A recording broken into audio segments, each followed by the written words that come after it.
Want to send emails to clients, users, or even in a professional level easily without any hassle? Well, no worries. In this video, I'm going to show you an easy step-by-step guide on how you can do it. It's super simple and under a minute, so let's get straight to it. Now, first things first, you can just simply open up your AgentGPT website. So you can just simply head towards agentgpt.revoke.ai and you should be right here.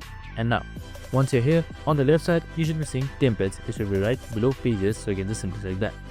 So now once you select the templates, here you should be seeing various templates that should pop up by default.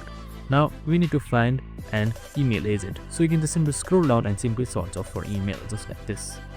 So right here you can see the email GPT is here for me. So you can just simply select that. And what it does is it just simply write your name of the bot and then just simply description or goal. So you can just simply select this and just select play and you're good to go. And that's it. Super simple and easy. And this is how you easily create an email GPT. I hope this video helped. If it did, make sure to like, subscribe, and tune in with us for more of the similar videos. See you in the next one.